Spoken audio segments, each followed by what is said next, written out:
اپنے کام خود کرو۔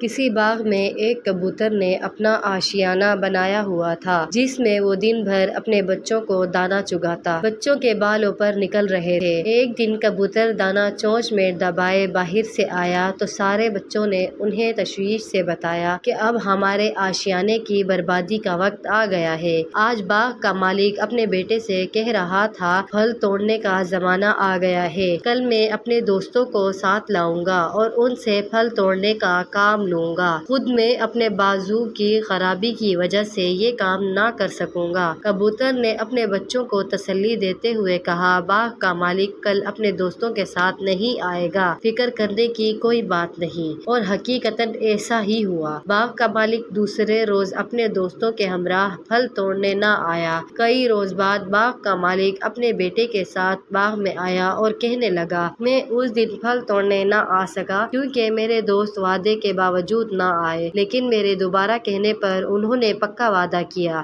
ہے کل کہ وہ ضرور آئیں گے اور پھل توڑنے باغ میں جائیں گے۔ کبوتر نے یہ بات بچوں کی زبانی سن کر کہا، گھبراؤ نہیں، باغ کا مالک اب بھی پھل توڑنے نہیں آئے گا، یہ کل بھی گزر جائے گا۔ اسی طرح دوسرا روز بھی گزر گیا اور باغ کا مالک اور اس کے دوست باغ نہ آئے۔ آخر ایک روز باغ کا مالک اپنے بیٹے کے ساتھ پھر باغ میں آیا اور بولا، میرے دوست تو بس نام کے ہمدرد ہیں، ہر بار وعدہ کر کے بھی ٹال مٹول کرتے ہیں اور نہیں آتے۔ اب میں نے فیصلہ کیا ہے کہ ان پر بھروسہ کرنے کے بجائے اپنا کام میں خود کروں گا اور کل باغ سے پھل توڑوں گا۔ کبوتر نے یہ بات سن کر پریشانی سے کہا، بچوں اب ہمیں اپنا ٹھکانہ کہیں اور تلاش کرنا چاہیے۔ باغ کا مالک کل یہاں ضرور آئے گا کیونکہ اس نے دوسروں پر بھروسہ کرنا چھوڑ دیا ہے۔ بس ثابت ہو گیا کہ دوسروں پر بھروسہ ہمیشہ نقصان کا باعث بنتا ہے۔ اپنا کام خود کرنا چاہیے۔